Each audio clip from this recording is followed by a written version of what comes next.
Esselamu Aleyküm ve Rahmetullah. Bugün kaymaktan yani kremadan tereyağı yapımını göreceğiz beraber. Bu krema dediğimiz yani kaymak, sütün kaymağı. Bunu böyle satılıyor tereyağlık. Alıp suyu çıkasıya kadar ovuyoruz. Tamamen suyu çıktıktan sonra yıkayıp yumruk yumruk şeklinde yapıp evde tereyağı şeklinde kullanıyoruz. Suyu çıkasıya kadar bunu ovacağız. Bu 2 kiloluk bir kaymak. Tamamen suyu çıktıktan sonra ve yıkadıktan sonra tereyağı olmuş oluyor.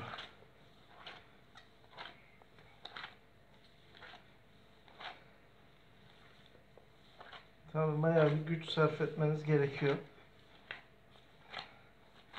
Bazen çıkmayabilir. Bazen 2 kiloda bir bardaklık bir su çıkabiliyor. Tabii o suyu da herhangi bir börek, çörek veya başka bir şeyde değerlendirebilirsiniz.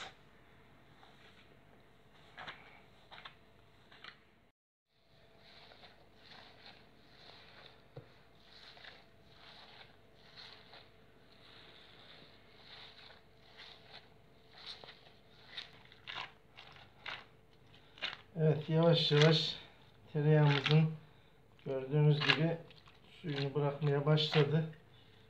Bu suları tamamen bittikten sonra tereyağı yavaş yavaş olacak. Bakın görüyorsunuz su beyaz veya ayranımsı bir su çıkıyor. Bu bazen az çıkabilir, bazen çok çıkabilir. Kaynağın durumuna göre. Bu suyu tamamen çıkarmanız lazım. Ya değilse yağı tavaya koyduğunuzda çatır çutur su sıçrar.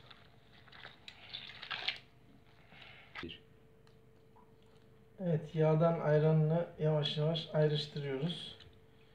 Bu suyu dökelim, sonra tekrar çıkanı bir daha dökeriz. Evet, tamamen yağa dönüştü. Ayranını, suyunu çıkardık.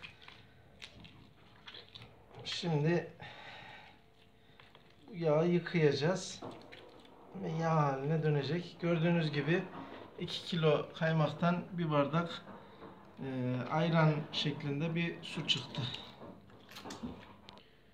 Evet, yağımızı şimdi temiz bir soğuk suyla içini döküp tekrar çevireceğiz. Yağı yıkamış olacağız ve top top içinden yağı alacağız.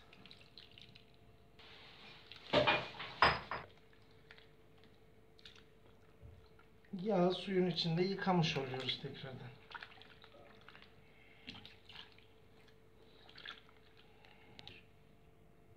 O yıkadığımız suyu döktük. İkinci bir defa tekrardan su koyup tekrardan yıkayacağız. Su bemberrak olasıya kadar bu şekilde yıkamış olacağız. Evet, tereyağımızı yıkadık. Bu üçüncü defa suyla yıkadık. Gördüğünüz gibi su artık ayran gibi değil, berrak bir şekilde oldu.